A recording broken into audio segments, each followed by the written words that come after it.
Hello అండి, hi అండి అందరికీ.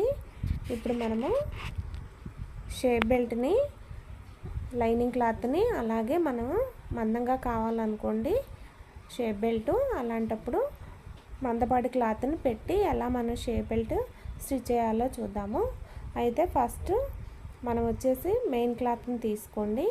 మెయిన్ క్లాత్ మీద మనము లైనింగ్ క్లాత్ని పెట్టేసి లైనింగ్ క్లాత్ మీద మనం ఏదైతే క్లాత్ మిడిల్లో మందపాటి క్లాత్ పెట్టాలనుకున్నామో అది పెట్టేసేయండి.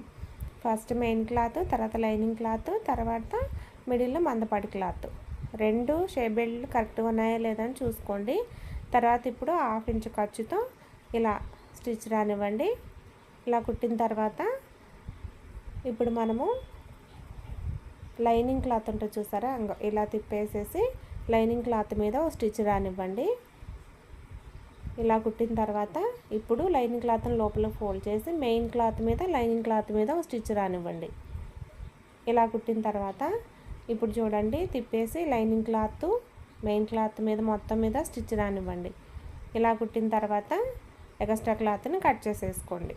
అంతేనండి, మనకి షేప్ బెల్ట్ మందంగా వస్తుంది. కొంతమంది కస్టమర్లు మందంగా కావాలి షేప్ బెల్ట్ అని అడుగుతారు కదా, అలాంటి వాళ్ళకి ఇలా స్టిచ్ చేయండి.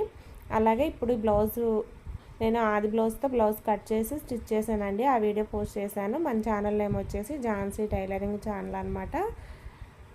ఓకేనండి, వీడియో చూడండి, లైక్ చేయండి. మన ఛానల్ నేమ్ వచ్చేసి ఝాన్సీ టైలరింగ్ ఛానల్ అనమాట. వీడియో నచ్చితే ఒక లైక్ చేయండి. థ్యాంక్ యూ అండి.